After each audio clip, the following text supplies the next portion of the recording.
honest. I already phone. Barfonela. Hey, yo, what up? Welcome to the Desert Podcast.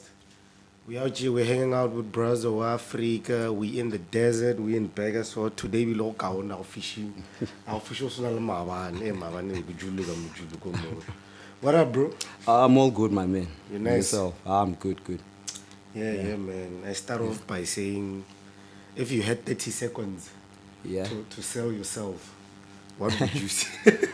In 30 seconds. 30. Hey. Brazo Afrika is super dope producer, very soulful guy, DJ, music producer, you know. Yeah. I think it's not. Won't say I made African Sax. Oh yeah. One of the biggest house songs to ever come out of the country, man. Yeah. Sure. So yeah, man, what have you been doing lately? Lately, because I just dropped a single this December. So yeah, I was the plan was to drop a full project last year, and then shit happened, technology happened, I lost everything, so What? had to start all over, all afresh. You lost all your work. Yeah, and it took a long time for them to, but they did recover it. But then, just recently. So, I was only able to drop one single last year. So now that I have my stuff back, I'm probably going to be dropping very frequently this year. Yeah. So let's take it back. Let's take it back to Calvin College. Like, Yeah. how did you meet or rather fall in love with music? Because it's been a long journey, and I think all that happened go Calvin. Because in primary, I was the school DJ. If there was a function, that's more hi-fi nyana. I sell a CD. So it started there, and then I was into dancing at that time. And then from dancing, I went into hip-hop because I'm a huge hip-hop fan. Then I think my love for music started growing from there. And then from that hip-hop, as time went by, I was like, let me follow the route that I feel. No, this is my thing. So then I went into house. So that's how it went by. But yeah, everything started there at Calvin, and yeah. So you were you were spitting bars. The heavyweights. Yeah, the heavyweights. We were here. Wait, we come a long way. The heavyweights and all that, yeah. Because I remember, was it a group? Because when I got to Calvin, I remember you guys had a sing aloud at the heavyweights. Yeah, it was a group. It was myself, Diz, and I can't remember. Kamu was also there. Kamu's Chavi. Yeah. Shit. I can't remember the fourth member. Yeah, so it was a crew. Yeah. And even this whole music production thing started there because we were getting instrumentals from the net. So we wanted to push, our own beats and all that. So that's when I went to the computer lab. So you were producing for heavyweights. Yeah. I wasn't too nice with it, but yeah. So that's how it started. Then I got the Fruity Loops, started making hip hop beats for heavyweights, and that's how the whole thing started. So how did you then transition? So you started doing house at the. Was it like a couple of years later? Yeah. It's not like I wasn't a house fan. I was a huge house fan, but then the music I was doing was hip hop. So as time went by, listening to Fresh and all that, I was like, man, let me just switch and push house music. Yeah. So Majita will switch. What happened? Hey, I think they're still angry at me because but Kamu also switched. So I don't know about the other guys, how they feel about the whole thing, but yeah. So you fell in love with music at Calvin, or is it something also like at home where there's like a musical space from the folks? Yeah, because my dad, even now, he has a huge vinyl collection. He's been a huge music fan. My mom as well. So yeah, even back home, the stuff they used to play. Yeah, and my dad, like monthly, he'd ask me which which cassette should I buy you this month? He used to buy me cassettes every single month. So that's how my dad. Your dad. So that's how it developed. Yeah.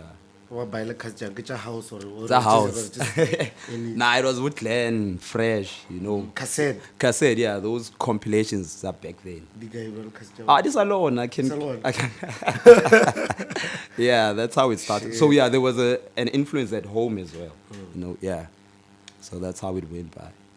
So the dancing, you're liking, was it just hype back at school Hey. or Ah, it was Jiga Majiga, man. it was jigga jigga?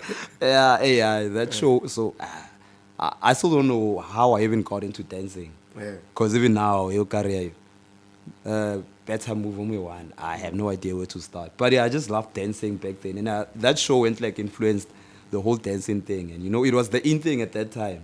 Because if you're a dancer at school, yo, my man, you're Cool a big as deal. fuck, You're the yeah. coolest guy there. Yeah, I remember. I remember. Yeah, those so times. that was the case, yeah.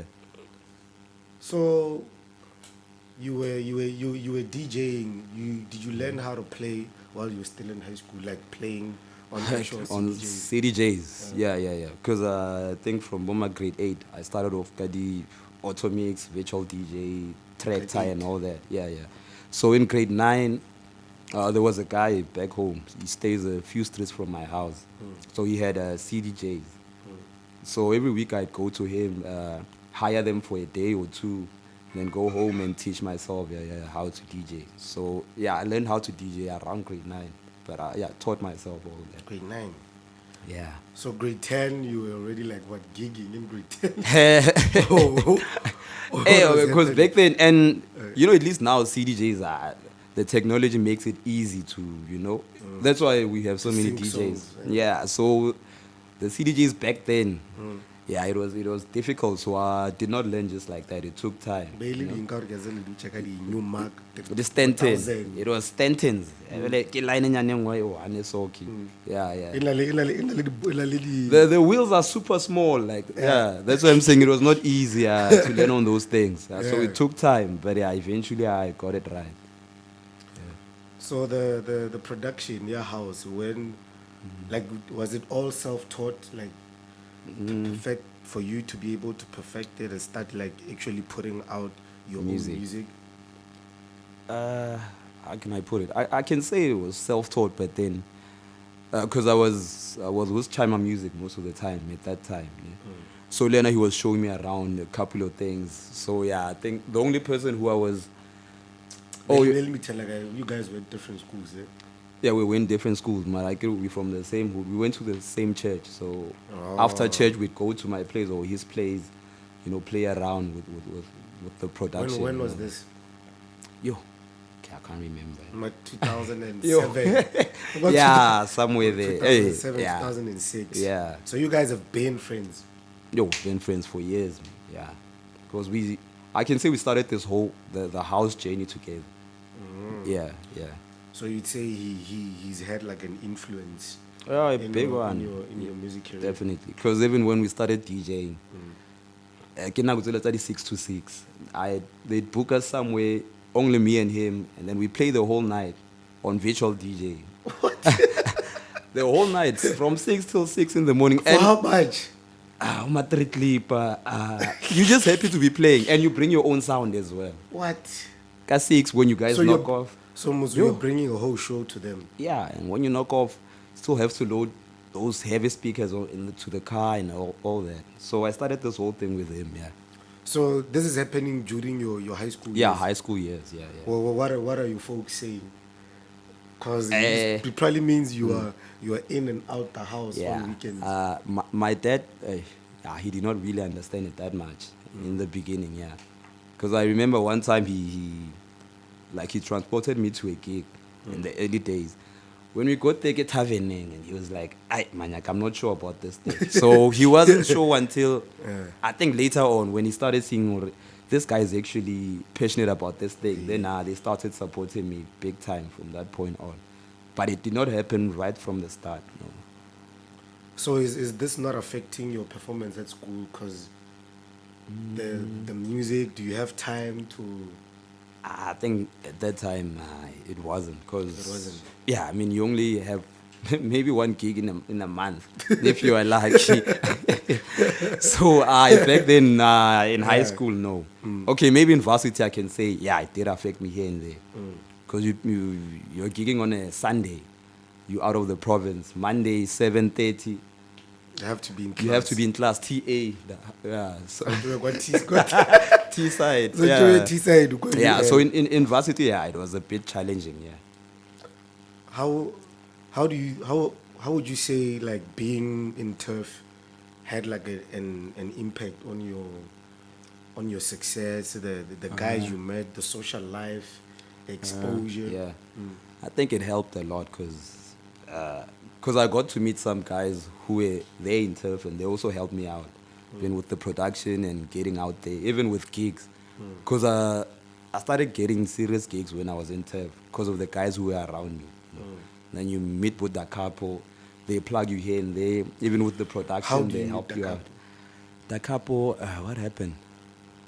Oh, where was he at this point in his career? He was pushing. Yeah, he was the couple, the tribal king at that time. So I got to turf in 2011, and then the couple was already there, and he was already his name was out there because he was pushing this tribal thing. So he'd go experience. Yeah, and I'd be there. I'd be there watching. Like, yo, man, I want to be like this guy. But I was scared of him. I never even spoke to him, even once. And then 2012, I think he called me or something like that. Where does he get your number? I have no idea. Or it was Facebook. I can't remember how we communicated. Yeah. So he was like. So he hit you up. Yeah. Because I've been hitting him up. Yeah. Hey. Yeah. So he was like, but I heard this song. There was this place go Polokwane where I came out with. Black Coffee was playing this song and he said it's your song. And I heard you here in turf. We should meet up. What's what?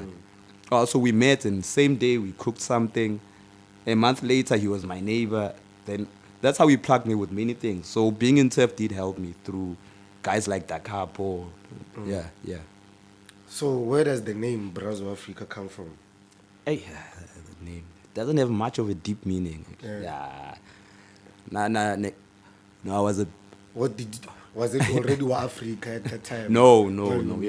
At the beginning it was DJ Brazo. DJ Brazo. Yeah, and the Brazo was because I was playing soccer, and then I just decided to write something at the back of my T-shirt, not Messi or what. So I just came up with something with no meaning, I know Brazo. Yeah. And then it stuck, that name. And then I think a year later or so, there was this guy who I did a remix for. What was his name? Mziwa Afrika. Yeah, he had this song called Umo. Yeah, and like I bootlegged it.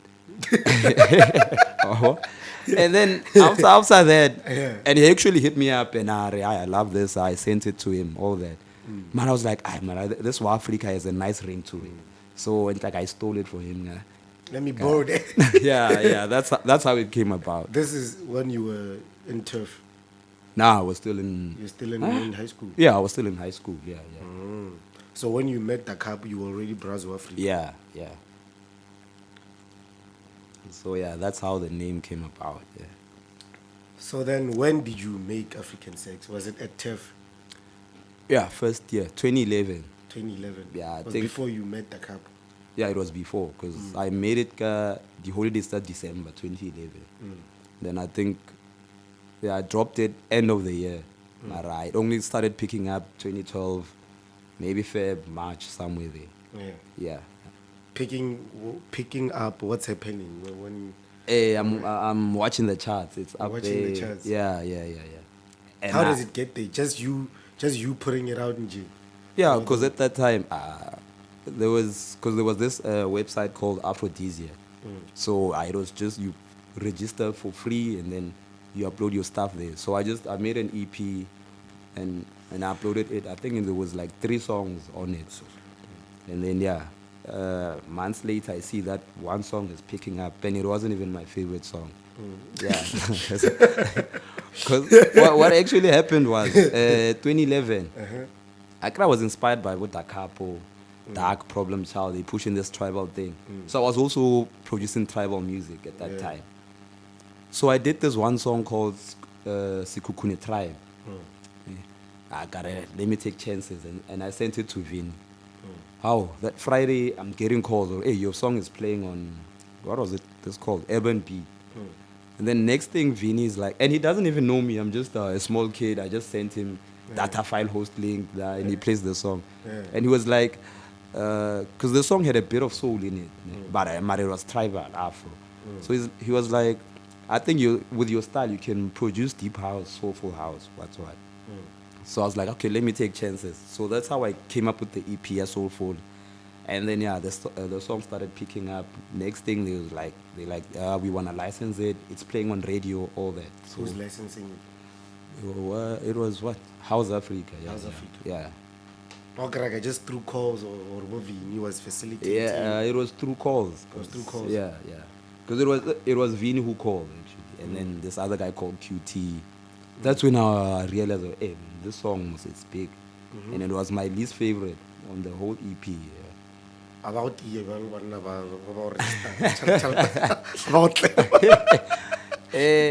I luckily I had a family friend, Justice. So he was a what do they call this? What lawyers? Entertainment lawyers. Yeah. So he's that. So at least he helped me out. Now bring all the paperwork here. Let me check this and that. Now maybe somewhere back I want no kill him. At least he showed me the light. Yeah. So then, as African Sax is picking up, what's now happening in your life? Because now it was becoming the time it was becoming the song that it was, and you're still in school. Yeah. And then now you're this. You're this guy. How does your life change? I think I did not even understand what's going on. Yeah. Honestly, yeah. People were making noise, Marana. I did not understand what's going on. Because I'm just a guy who makes music, gives it to friends and all that. So yeah, and then suddenly there's a lot going on. You're getting bookings in Kimberley. So that whole hype, I don't know, maybe it did not get to me at that point. I think I did not realize what was going on. Yeah, and how big of a deal it is. So I don't know, maybe it helped at that time. But as time went by, you're getting used to this life, this lifestyle. Like, oh, okay, this is what's going on. That's when you start saying, okay, make sure there's something out there. You get to a gig, people recognize you, and you're not used to that. So your life does change in a way. Yeah. How does that affect your relationships, your friendships, where you come from? What's the dynamic now? Because now you're a superstar. You were just that guy a few months ago, and now you're like this fucking superstar. One thing about me is that I don't like attention. So when it comes to me, I don't say I was. No. So I try my best to just remain myself. Yeah, I be blue, and now you know me. Even back then, whether I'm a superstar or not, I don't think there's ever been a point whereby I've been a different person because my life is shifting in a certain direction. No. Yeah. But what about the people around you? How did they take it? Hey. Sometimes it was weird. All of a sudden now he's treating you like a king and all that, and I did not like that. And then others, they suddenly feel like, when you were a different person, you are distancing yourself. That time you're busy gigging, you're busy doing all these things. Busy. Life can't be the same. It can't be the same. Yeah. So, but I think most of the people around me, they understood because I did not change that much. Did you lose friends or did you gain new friends? Lose friends? I don't think I lost friends because I'm still friends with the guys I grew up with. Gaining friends, obvious people will come to you, all that. But I don't think I did gain some friends, but not that much. Most of my circle is still people who I grew up with. So you're saying whatever happened at that time, it didn't affect you in any how, like the way you see the world, the way you see yourself, any values in your life? Obviously it did, and a lot, because my life changed. What changed? Well, like, Everything. I want, let me think like what? Like, Hey, man, isn't there everything. any things you could like pinpoint or, like, Okay, first, okay, bank balance. the moolah? Yeah, or suddenly, because you are used to having two clipper at most, and then now there's all this money in your account, and at some point you even become reckless because Did you're not you used to this money. did you have a manager or what was going on? Nah, I've Because never you were getting booked like big crazy. time. Yeah, and I think at that time, it's a problem. These things just come suddenly, Nje. So you don't have the time to plan and all that. Even the booking fee, because I'm sure the promoters were just laughing, but I infano. When as long as you get something, Yeah. yeah. But did any of those change? Didn't you start to realize like Yeah. let Obviously, me- bit by bit, you realize, oh no, man, actually I'm worth this much. But in the beginning, I'm not gonna lie, I'd go to Kimberley for 1K, and I saw nothing wrong with that. Mina, I'm excited. Hey, Just to man, go to I'm going to Kimberley. I'm going to the Northern Cape for the first time. But with time, and some people obviously come to you and advise you. Hey, I remember there's one guy, I think he's from where is this, Mafikeng, yeah, called Sting. He's the first person who, because he booked me for Le Palal.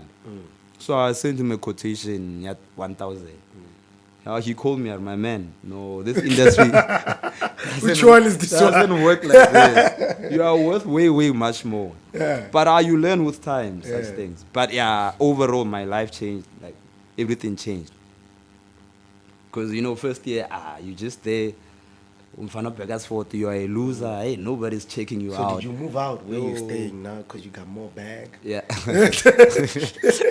Obvious. Hey. So what was it like now because now you're at school, you have to go to class, you're Yo. in TEF, and then you're Brazo Afrika. Yeah. The My man. ladies, especially the ladies, Yo, my when man, they see you on campus. I'm not gonna lie, it was difficult. Yeah. It was difficult, especially 2012. 12, It was difficult. Even in class, you can see you. Brazo. That's the nigga. Hey, when you late, what's an going up there, you can see people are looking at you and all that. So So you just lived through it. There wasn't really much you could do, ne? there wasn't much I could do. But I did not enjoy that feeling. Even It when you wasn't walk around comfortable. campus, it wasn't. Because now it's like you're no longer a normal student. Yeah. Yeah, even when, that's why I would just go to class from there, same time. Rumu. Yeah, because that whole hype, especially at school, man, it's something else, yeah. Didn't that like affect your, maybe I could say the ego? I don't know, the way you move now, the way you walk now, because people no. are always watching. No. It didn't. That's why I was just telling you now. Now I've just remained the same person through it all. Yeah, through it all. I could say maybe other people saw me differently. That I don't know. But me now on my side, I've never changed in any way. Why do you think it didn't affect you? Like, why didn't you change? Because usually, what it does to a lot of people is, Yo. hey, a little bit of hype, hey. Yeah, I think maybe I'm just naturally humble. So that's why even when all these things happen, it doesn't affect me to that extent. Yeah. Where does that come from? This natural humbleness from home, from the folks, or you think I could say? Might be from home because both my mom and dad are very humble people. So yeah, I guess maybe I got it from there. And I think it helps because the moment you have this big ego because you believe you've arrived, I mean, it can be taken from you in a split second, and yeah, you don't know what to do from there. Well, what were some of the challenges that you experienced during that peak, during that peak of your career? Okay, schoolwork, about thing, performance. Yeah, because you don't have enough time, obviously, for your books. I give it till the record time, but then African Sax came. So yeah, it was a bit difficult there to balance things. Because sometimes you get a gig Thursday. On a Thursday. Yeah, that was difficult. And yeah, what else? I think, yeah, even my relationships with some people, I don't know, maybe, because you know, sometimes people, okay, they know you as this person, and then when you shift to someone else, they just feel like, oh, he's no longer the same person. Even though you're not doing anything differently when you were with them, they just feel like, yeah, okay, sure, wakipona, no, something like that. Some, they'll distance themselves, and you haven't done anything wrong to them. Yeah, yeah. So things do change, man. How was dating as a famous How was? as a famous dating? How was the dating? Oh, dating. Like, was it? Did it ever feel real? Or did it ever? Cause you know when you up there, you know Yeah, you have access to certain things. So you have to be careful. Yeah. What was it like? Even those people who dumped you before, but The Hillary, they in your how DMs. inbox? What's up? What's up? Where you at? So, I don't put that. I didn't know what to questions I'm with. Okay. No. You know, no, like okay, let me not details, you know, but the experience. Okay, let me just say it this way. My advantage was that at the time African Sax started booming. I was in a relationship with someone. Yeah? So she did not come to me because you are Brazo African Sax. No. Yeah. And that helped me because so throughout that time, 2013, what she was there, so I wasn't all over the place. Yeah. So at least it grounded me a bit. Yeah. So you already told us what you're doing next. You're gonna drop your. Are you gonna drop a full project now? Cause the single is out. Now I'm dropping an EP. An EP. Yeah, probably by end of Feb. By end of Feb. Yeah, yeah. So what is it like? Are you signed? Is it under you or what's happening? This one I'm dropping it under. There's this guy called Ecstasy. He has a label called Groove On Records. Yeah, so we're dropping that one under him. Yeah. But what about you? Are you signed or you're an independent artist? I've been independent ever since. Ever since. I've never been signed. Then how are you able to? Is it all you? Do you have a manager? How are you able to? I'm a one man band. I do everything on Jomoson. Everything. I do everything. Everything by yourself. How do you manage that? It's not a lot of work. It's not a lot of work. You make music during the week, weekends. Taking gigs. You just do your quotation. You send it through, confirm and all that. Maybe it is a lot of work. But I think I've gotten to a point where I'm used to it. Used to doing everything on my own. Even this morning, my mom was still telling me, you need a manager. Yeah, so I feel like you do. Don't you? For Ing.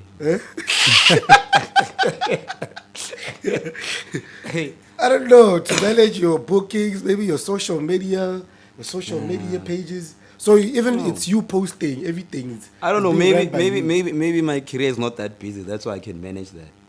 Like social media, I manage all that by yourself. Yeah, bookings. You just get an email. Once you get a second, you respond, and yeah.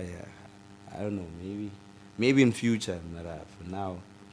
If I could manage myself during the African Sax days, you don't need no no. Yeah. Nah, it's.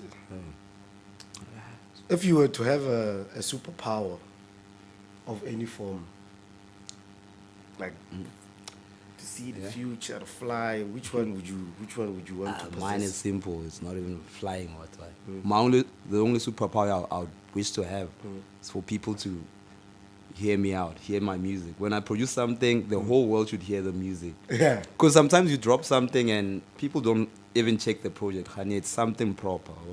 That's why I even titled my other album "Hear Me Out." Because I want the whole world to hear what I'm producing, get to understand what this guy is trying to do. So you would want access to everybody's ear, when you drop. Yeah. And then. Yeah. That's all I want. Because when you produce music, you do it for the people, and sometimes, it's disappointing when you can feel, I dropped a nice project, but people are not there. What about African Sax? So, hey, yeah, it's a problem. Do you feel, I don't know, maybe the music that you're making now, what is it inspired by? What are you listening to? I Do think, you feel you never change your style? Do you feel like you're still doing what you've been doing? yeah, Or what does the formula look I like? feel like, okay, from that era, yeah, African Sax, voices, what. I don't think I've changed my style. I think I just got more soulful and more matured in the music. Because then, yeah, I wasn't, obviously, as you grow as a producer, obviously, even the skills, they improve and all that. So I think I just got more matured. And maybe some people is not what they want. They want that standard, basic sound. So yeah, I think that's all that's changed. You're not willing to give them what they want. Are you not willing to Then, just like Jang reker shit, Jang hey, chubby Mara, shit? Mara, I won't be here because now I want to produce what I feel like. This is a full project. So, but otherwise, it's all soulful. Because you know you Since can that point. bait, what's wrong a lot, look more, you know, just what's it, peanuts, bowl, it's it, I say, Hey, watag. I man, because hey, you know, pure music production, it's something, it's tricky and take. Because after the African Sax, according to me, I produced so many songs that are way better in quality. Better Compared, oh yeah, many, Mara. Yeah, people are Abayim. yeah. Don't you think maybe it's the way you are pushing the music? Like, I don't know, like especially in house. What's the kind of the African Sax? Belited remix changing Chicago. There was people had like so much access to the music, but now it's different. There's like so much going on in the music. I think yeah, the other issue is that, you know, back then, 2011, 12, I mean, the producers who were in the country, there was only a few guys. You could even name them. Oh, so and so. And when you drop, the whole country listens because, yeah, we were. You had access to those guys, but the compiler that could like Yeah. And yeah, so hey, now it's different. I mean, the producers that are out here in the country, there's so many, and there's a lot of music coming out every single day. So I think people don't have the time to listen, like pay real attention to your project. You know, so yeah, I think that's one of the main differences. I think strategy. Cause look at Bo Oscar, they get to listen to them is because that nigga is on the socials. He's utilizing those platforms, content. Yeah. I feel like if a lot of you guys in the house could move like the way that guy is doing, create content for your music, I feel like people will be willing to. Yeah, and I think we, especially us deep house guys, I think we are failing in that department. Like our branding, everything. We don't even shoot music videos. Exactly. Which And now, the hottest, the quickest way to get people's attention is through video, TikTok, Yeah, WhatsApp YouTube, status, TikTok. and the attention span is very short. There's no time. We want to move to the next one. Exactly. So if you could do like a 30 seconds, because you see how TikTok is working for the piano guys. They drop that 30 seconds thing for like 2 months, and the song it's not even out yet. it's already hot. Yeah. So I think we should work on that because that's probably one of the ways we can Content. get out there. Trust me. Yeah. All you guys have to do is create content for your That's- music. Yeah, that's true. Like even when you're producing, because I've seen a lot of YouTubers and TikTokers from the States. Those boys, if you check their numbers on TikTok, their streams on Spotify and Apple, they don't have labels. They're doing everything. He just has a setup like this. While he's producing, he makes sure with his camera, Everything is he's nice. there. He Hey. shows his fans, or I'm making a song like this, and then this is what I'm doing, and people get to buy into that because they literally see, he actually makes this music. Yeah, he's the one doing He's the the whole one thing. doing Yeah, it. He's yeah, recording. yeah. By the time he puts it out, what the guy put a mini snippet. That shit works. I've seen Yeah, it. our content, especially in these days, In these we live days, in, it's the you have- way. it's Very- content Yeah, no, creation. I agree. Yeah. So if there's a young Brazo out there who's looking up to you, wants to get into music, would you still advise somebody to To get into music. to get into music right now. A youngin there is like you, is in like grade 10. Full molo sort of FM, the CDJ. I know I would. Yeah. I mean, people are always ready to consume music, new music. That one will never fade away. But it's just that I think the industry gets more trickier by the day. In what It's sense? not. I mean, I. Okay. Hey, I don't want to sound somehow, but there's something I've noticed. Yeah. The guys who came through, like I'm talking about deep house guys. The guys who came through around 2012, like myself, Dakapo, Chaima, Dark, all those guys. They are gigging till this day. Yeah. They're gigging big time. But the guys who came through recently, I've noticed that they're dropping proper music. But the bookings are not coming through. So I don't know where the problem is there. But Yeah, like what's I don't know.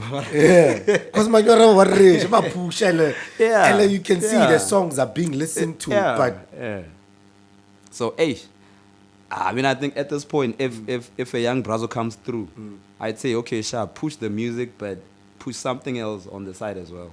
Because if you telling yourself you're gonna eat music fella in this day and age, more especially if you're a deep house person, it's a bit difficult. Yeah, because I've seen guys inboxing me. They don't even care how much you can give them, as long as you can book them, and they are dope producers. they just want to be on the poster. Yeah, so I don't know if it's the piano wave but it started even before piano. Like after 2016, the guys who came through till this day, I don't see them getting bookings that much. Yeah. So yeah, it's a bit difficult. How do you feel, Vale, about the art of DJing right now, where it is with these ladies throwing boobs around? How do you feel about I don't drive. That's bad. Hey, I think they should. If it works for you, it's fine. Yeah, if it works for you, it's fine. But my only concern is that people should respect the craft. Don't just go there because. With ready mixes. Yeah, that I have a problem with. Hey, I almost got sued because of that. So, hey, I don't Tell wanna me get about into- that. Tell me. Hey. Yeah, I mean, that's why the only problem I have is when people don't respect the craft. If you say you're a DJ, okay, DJ then. Yeah, whether your mixing is good or bad, what, we all started somewhere. It's fine. And if you want to take off stuff and all that, it's still cool. Let me tell you. Hey. Where the hell yeah. Coke. Hey, I'm a good Didn't boy. baby jang. The desert. We in the deep. Yeah, breaking. If you want to shoot a podcast, if you want to take very nice pictures, come through. That's where our studios are. We are right now here at Kanya Vision Studios. I'm hanging out with Brazo. Yeah, I don't know, Coke, mates. Yep. We out here, we sipping some Coke. Probably like an industry. So where are you based right now? I'm in Joburg. I've been in Joburg for years now. So yeah, that's where I'm based. How is the industry, that side, on the house side of things? In Joburg. In Joburg. Hey. The social, God, not just the industry. How is it when you guys go out? What does it look like? Are you guys able to hang out together, to collaborate? Yeah, because especially recently, most of the guys are, they are pushing like deep house movements and proper ones. So like LSG is pushing something, Bread for Soul, and it's forever sold out, like in a day. And it's a deep house event. There's Inno Soul, he's also pushing something. Many of the guys there. So, yeah, there's a movement that side for deep house. But yeah, most of the other places, What about Begersford? They don't want us there. What about Begersford? Begersford. Does Begersford still love Brazo? Also, what does it feel like when you're out here with some of the youngins that are trying to get into the industry, still producing? Man, home will always be home. I'm not gonna lie. Whenever I play more beggars, what I get so much love. Yeah. So much, yeah, I won't lie about that. Yeah. And what is the industry like, more? More high. The house space, or even just entertainment itself? Is it More the maneuverable? okay, the DJs, the guys are pushing. I see there's a lot of guys who came through recently and yeah, they're pushing big time. And I like the fact that at least these days, yeah, there are plenty of events. Like monthly, you see many events coming through. So it also helps the guys build their brands. So yeah, at least I don't know. I get it. And I'm just happy they're pushing. Yeah, this saga. I don't know. But if you are a promoter out there, give him Bafana the 500. They must call me. Hey, the industry is cutthroat, man. It's cutthroat. People are. I wanted to promote. But the other issue is, even here in Vegas, for now, there are a lot of DJs. So they end up selling themselves cheap because if you, or when you know your value, they won't book you. So they end up selling themselves cheap. That's why about guy did clipper, 2 clipper, which is not nice. And I think they don't mind. They just want to grow their brand. Now I feel when we started out, my man, you take anything as long as you out there playing, because all you want to see yourself do is play. But I shouldn't get to an extent now people are just using you. Are you really growing your brand if you're on a poster every weekend, you're gigging every weekend, you're not even making enough money to get a proper T-shirt or to look good? No, if you are that busy, then it means most of the day, see, this guy is good. Then they should give you what you deserve. I mean, when you're just starting out, that's a different story. Yeah. Now they know you. They're booking you every weekend. Then they're not paying. If you allow that, then now you are the one to blame. Because by then you know, okay, I'm worth this much. So why still stick to this Agaja fast? Makes sense. Makes sense. So, where do people find you if they're looking for you? Where the new single that's out, where can they get it? Oh yeah, the new single, it's called Akukho Lula. What's that? Huh? That's the name of the song. Ngimzula Ngithe.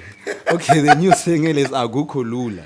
What does that mean? Easy. It's not easy. Oh, it's not easy. Yeah, it's featuring a guy called Busy Explore. Yeah, so it dropped 1st of December, and it's out on all what's this? PSPs. Yeah. So yeah, they can check it out. It's a dope song. We're thinking of shooting a video this month for it. Don't think. We're still checking. We wanted to get into radio first, and then, but it's doing well so far. I won't lie. So you still have access to radio. You got people you can hey yo. Connections. Yeah, connections. Hey. Yeah, radio, it's difficult now to get on radio. And especially if your song is not a piano song right now. It's difficult. Even like if you shoot a video to get it on channel or trace. Right now, it's difficult.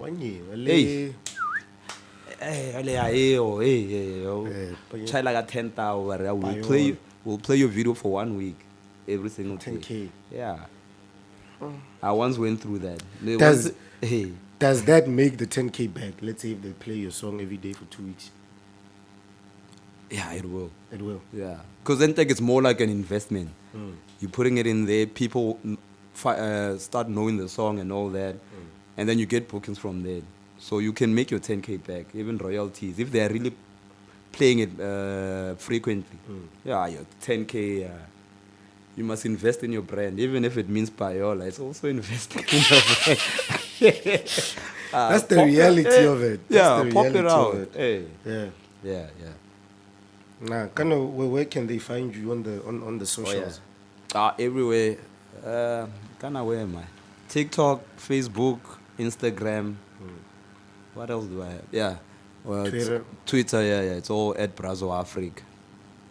But how do they spell Brazo or Afrika? Brazo. BrazouAfrika. Yeah. No, not It's Africa. Africa with a K. With a K. Yeah.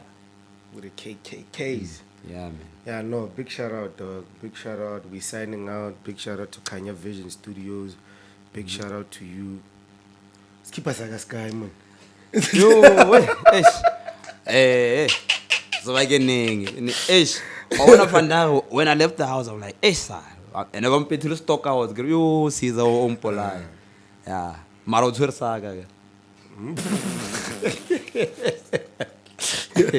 Hey, I know I'll hook you up. Let's talk out. Oh, Mara, yeah, I'll make it. We'll Sure. get it. Nah, big shout out, dog. I know. Thanks for having me, my dog. Yeah, we signing out.